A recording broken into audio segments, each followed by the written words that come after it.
আজকে যেটা আমরা পড়ব সেটা হচ্ছে এ কিংস টেল, এক রাজার গল্প। লেখকের নাম এখানে লেখকের নাম দিয়েছে, কিন্তু কোন রাজার গল্প পড়ব? রাজার নাম কিং আর্থার। কি বললাম? King Arthur. তো ইনি একজন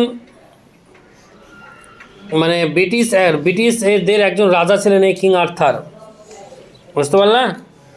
তো তিনি খুব পপুলার হয়েছিলেন, জনপ্রিয় এবং সাহসী ছিলেন, ব্রেভ, সাহসী। আর there are many legends about him, তাকে নিয়ে অনেক কিংবদন্তি রয়েছে। The following tale is an adaptation from the ancient Arthurian legends. আর ফলোয়িং নিম্নলিখিত টেল মানে গল্প বা কাহিনী, নিম্নলিখিত কাহিনীটি প্রাচীন, অর্থাৎ অ্যানসিয়েন্ট মানে হচ্ছে প্রাচীন। বইদিকে দেখাও, লাইন বাই লাইন পড়ে দেখো, প্রয়োজনে আঙুল দাও। তো নিম্নলিখিত কাহিনীটি প্রাচীন, অ্যানসিয়েন্ট মানে কি বললাম?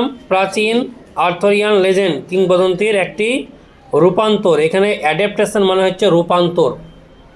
এই শব্দগুলো প্রায় কবিদের জীবনীতে কিন্তু আসবে। অ্যাডাপ্টেশন, তারপরে অ্যানসিয়েন্ট, আসে না? আসবেই। তাহলে অ্যাডাপ্টেশন মানে কি বললাম?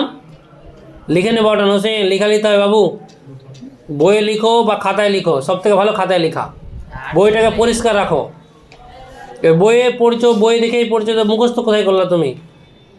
বুঝতে পারলা কি বললাম? পাশে খাতা রাখো, আর পেন নাও। রুল ইউজ না, পেন নাও। আমার মুখ চলবে, তোমাদের কলম চলবে, স্যারের সাথে সাথে চলবো, এটা ভাবতে হবে সবসময়। আর্থারিয়ান মানে আর্থরিয়ান, অর্থাৎ আর্থার বলতে এখানে রাজা যে আর্থার আছে ওইরকম অনেক রাজা আছে রাজা, তার জন্য বলছে আর্থরিয়ান লেজেন্ডস। আর্থারদের মতো অনেক কিংবদন্তি রয়েছে আরও। যেমন ক্রিকেটার সচিন টেন্ডুলকার, আর কি খেলে, এরা লেজেন্ডস। তারপরে তোমার ক্রিস গেল, ইরফান পাঠান, এরা কি আর খেলছে? কিন্তু এদের খেলা হয়, লেজেন্ডদের খেলা হয়। দেখবা খেয়াল করে, প্রত্যেকটা দেশের যারা খেলা থেকে অবসর নিয়ে নিয়েছে ওদেরকে নিয়ে আবার ম্যাচ হয়, তাদের বলে লেজেন্ডস ক্রিকেট ম্যাচ। শুনলা কথাটা? তো কই খাতা বাই করলা? বার করো খাতা, যা বলছি শোনো। আমার সিস্টেমে চলো, মানে যা বার করেছ। হ্যাঁ, এই যে আমাদের এখানে আপিয়া পড়ছে না, আপিয়া পড়াচ্ছে ম্যাডাম। আপিয়াকে জিজ্ঞেস করবা আমি কেমন করে ইংলিশ ওদেরকে পড়িয়েছি। এমনি আপিয়া এত দূর আসেনি, আপিয়ার হ্যান্ড রাইটিং দেখবা ইংলিশ দারুণ। দেখো এবার পড়ি আমরা। Let's continue the first part.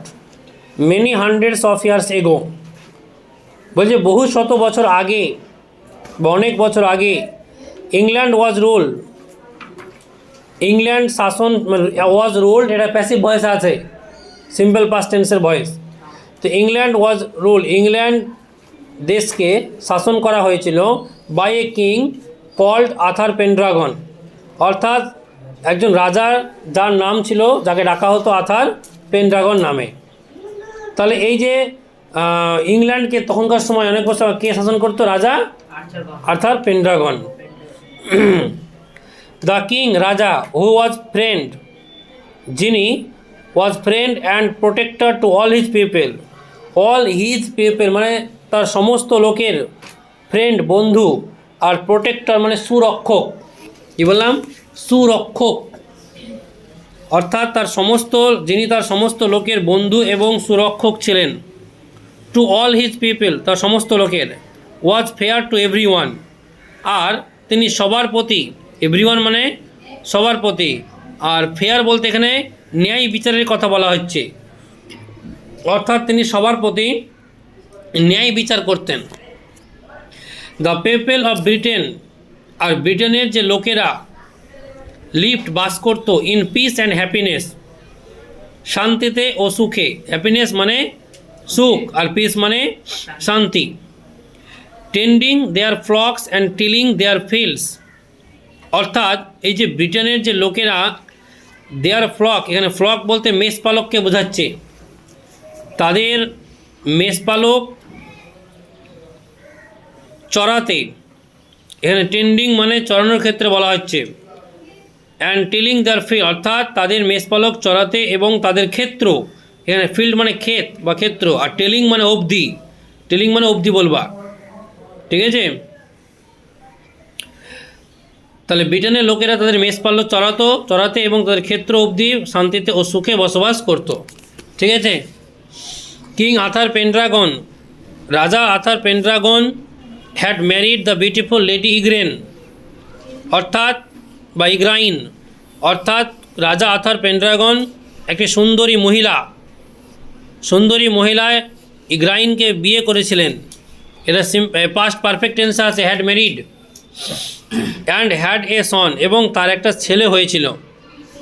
The child was the heir to the royal throne, এই শিশুটি ছিল সিংহাসনের উত্তরাধিকারী, অর্থাৎ হেয়ার মানে উত্তরাধিকারী।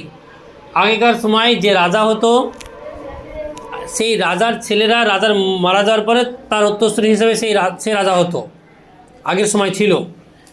বুঝতে পারছো কথাটা? মোগল সাম্রাজ্যও ছিল এগুলো। তো এই যে শিশুটি রাজা আর্থার পেনড্রাগনের যে ছেলে, সেই শিশুটি উত্তরাধিকার ছিল টু দ্য রয়্যাল থ্রন, অর্থাৎ কিসের? এই রাজকীয় সিংহাসনের। রয়্যাল মানে রাজকীয়, বুঝতে পারছো? The king and the queen dead soon after the baby boy was born, রাজা এবং রানী শিশুর জন্মের পরপরই, after the baby boy was born, শিশুর জন্মের পরপরই তারা কী করলেন? মারা গেলেন। রাজা রানী দুজনেই মারা গেল। ভালো করে গল্পটা বুঝতে হবে। ইট ওয়াজ এ ডিফিকাল্ট টাইম, এটা একটা কঠিন সময় ছিল। ডিফিকাল্ট মানে কঠিন। Many of the king's opponents, রাজার অনেক অপোনেন্টস মানে বিরোধীরা, শত্রুরা বিরোধীরা একই জিনিস। Were looking to seize the throne, seize মানে দখল করা, আর থ্রন মানে সিংহাসন, অর্থাৎ রাজার অনেক বিরোধীরা সিংহাসন দখল করতে চেয়েছিলেন। King Arthur Pendragon had two wise councillors, Merlin a prophet and a magician and the brave knight Sir Alfius বা উলফিয়াস। বলছে রাজা আর্থার পেনড্রাগনের দুজন জ্ঞানী, ওয়াইস মানে জ্ঞানী, কাউন্সিলর মানে পরামর্শদাতা।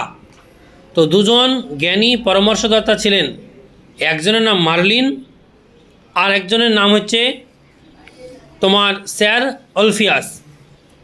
তো এই মেরিলিনের কাজ কী ছিল? ইনি ছিলেন একজন এ প্রফেট, একজন ভবিষ্যদ্বক্তা। আমাদের মোহাম্মদ সাল্লাল্লাহু আলাইহি ওয়াসাল্লাম তিনি ভবিষ্যৎবাণী করে গেছেন না ভবিষ্যৎবাণী? তো ঠিক একই রকমভাবে এখানে গল্পের রাজার সাথে বলছে যে তার যে দুজন পাশে কাউন্সিলর ছিল, উপদেষ্টা ছিল, বা তাকে যে হেল্প করতো রাজার পাশে, তাদের মধ্যে একজনের নাম হচ্ছে কি? মার্লিন। আর সে মার্লিন ছিল একজন ভবিষ্যদ্বক্তা এবং একজন ম্যাজিশিয়ান অর্থাৎ জাদুকর। ম্যাজিশিয়ান মানে জাদুকর। অ্যান্ড দ্য ব্রেভ নাইট, এবং সাহসী নাইট স্যার আলফিয়াস, ঠিক আছে। There were greatly trusted by the royal family, তারা রাজ পরিবারের, রয়্যাল ফ্যামিলি মানে হচ্ছে রাজ পরিবারের, ট্রাস্টেড মানে বিশ্বস্ত, আর গ্রেটলি মানে হচ্ছে খুবই, অর্থাৎ তারা রাজ পরিবার দ্বারা খুবই বিশ্বস্ত ছিল। ট্রাস্টেড মানে কি? বিশ্বস্ত করা, বলেন যে ট্রাস্ট মি, আমাকে বিশ্বাস করো।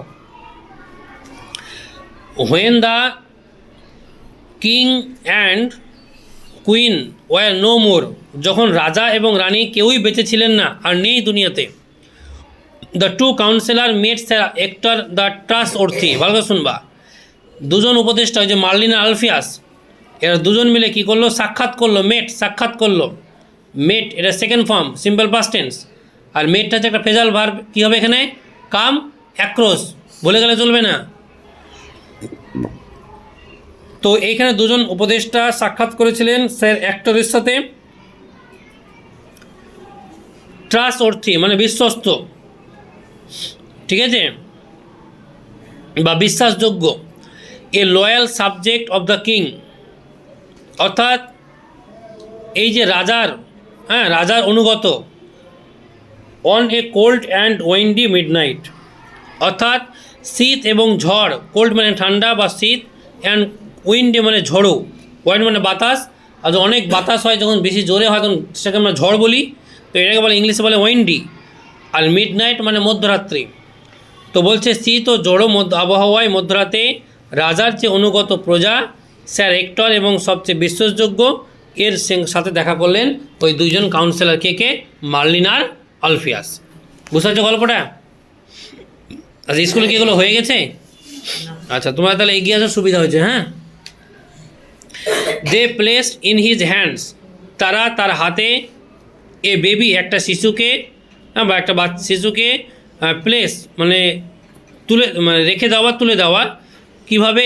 র্যাপ মানে হচ্ছে চাদরে জুড়ে, মানে অ্যাকচুয়ালি র্যাপ মানে জড়ানো, র্যাপ মানে জড়ানো, জড়িয়ে। আমরা বাচ্চাকে মারা কী করে অনেক সময় অনেক লোক কাপড়তে জড়িয়ে দেয় না, তো এরকম বলছে জড়িয়ে কী করলেন, ইন এ স্কারলেট ক্লথ, অর্থাৎ একটি লাল রঙের চাদরে।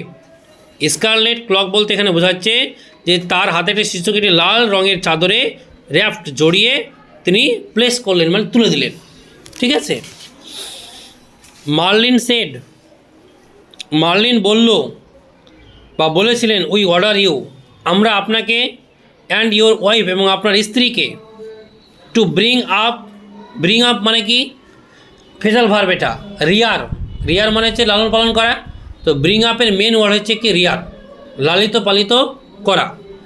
তাহলে বলছে আমরা আপনাকে এবং আপনার স্ত্রীকে এই সন্তানকে, এই সন্তানকে ব্রিং আপ লালন পালন করার জন্য অর্ডার করছি, আদেশ দিচ্ছি।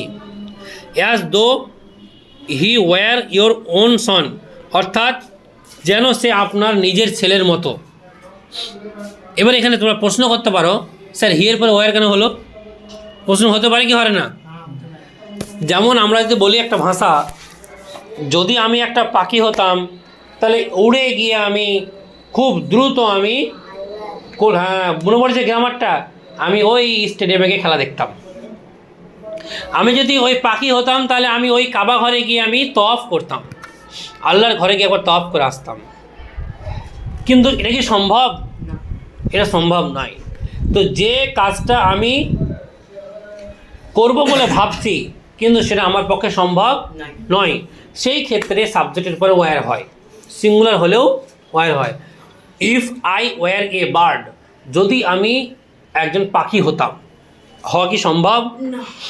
এখানে তাই বলছে যে এই যে স্যার আলফিয়াসকে স্যার হেক্টরকে যে সন্তানকে দিয়ে গেল, তার স্ত্রীকে এবং স্যার হেক্টরকে, দুজনের কি সন্তান এটা? ওদেরকে কি বলা হলো যে এটাকে নিজের সন্তান মনে করে লালিত পালিত করবেন। তবুও কি নিজের সন্তান? নিশ্চয় নিজের সন্তান না। তাহলে যেটা মানে মানুষকে বলেও সেটা সম্ভব নয়, সেই ক্ষেত্রে ওয়্যার বসে সিঙ্গুলার সাবজেক্টের পরে।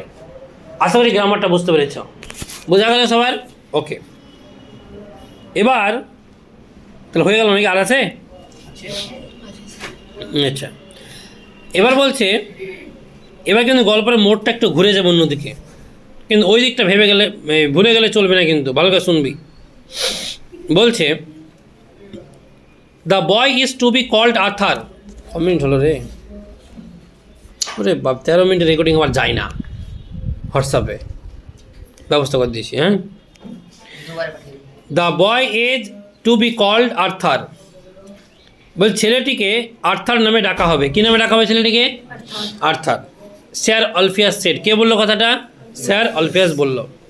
Sir Hector being a true knight, একজন সত্যিকারের বীর হওয়ায়, asked no questions and promised, সত্যিকারের নাইট হওয়ার জন্য কোনো প্রশ্ন জিজ্ঞাসা করেননি, অ্যান্ড প্রমিস, এবং তিনি কোনো একটা প্রতিশ্রুতি দিয়েছিলেন, প্রতিজ্ঞা করেছিলেন, to obey his late king's councillor, অর্থাৎ তার যে মৃত রাজার পরামর্শদাতাদের অনুগত্যের প্রতিশ্রুতি দিয়েছিলেন যে হ্যাঁ আমি লালিত পালিত করব। ঠিক আছে। As Merlin and Sir Alpheus, Merlin এবং স্যার আলফিয়াস হ্যাড ফিয়ার্ড, ভয় পেয়েছিলেন।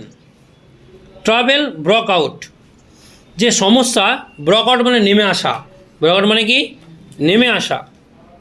তো অ্যাকচুয়ালি একটা ঝামেলা শুরু হয়েছে, ঝামেলা নেমে আসছে ইন ব্রিটেনে after the passing away of the king, রাজার মরে যাওয়ার পরে। এই যে পাসিং অ্যাওয়ে, এটা একটা ফেজাল ভার্ব, এর মেন ওয়ার্ড কী হবে রে? ডেড বা ডাইং।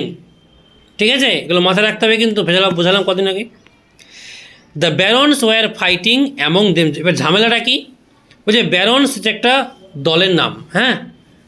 তো ওয়ার ফাইটিং, তারা লড়াই করছে, অ্যামং দেমসেলভ, নিজেদের মধ্যে। কিসের মধ্যে? নিজেদের মধ্যে। And plotting to capture the thrown. Capture মানে দখল করা, থ্রোন মানে সিংহাসন, আর প্লটিং মানে ষড়যন্ত্র করা। অর্থাৎ এই যে ব্যারনরা নিজেদের মধ্যে লড়াই করছিল এবং সিংহাসন দখলের ষড়যন্ত্র করছিল। তাহলে প্লটিং মানে কি বললাম আয়ান? ষড়যন্ত্র করা, হ্যাঁ। প্লটিং মানে ষড়যন্ত্র করা, আর থ্রন মানে সিংহাসন, ক্যাপচার মানে দখল করা। Britain was in the grip of lawlessness. Britain ছিল অনাচারের কবলে। এখানে ললেসনেস মানে অনাচার, কোনো আইন নেই সেই সময়। রাজা তো মারা গেছে, নতুন রাজা হবে, তবে তো আইন হবে। আর গ্রিপ মানে কবলে,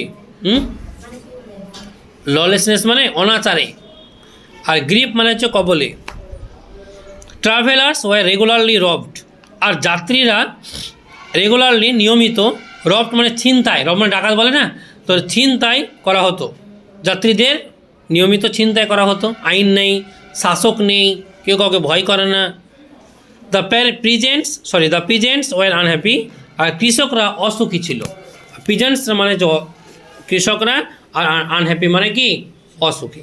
তাহলে কৃষকরা অসুখী ছিল। বোঝা গেল প্রত্যেকের? কোনো সমস্যা আছে? বাড়িতে গিয়ে রেকর্ডিংটা অন করবা আর পাশে টেক্সট বই নিয়ে বসবা, তো নোট বই দেখতে হবে না তোমাকে।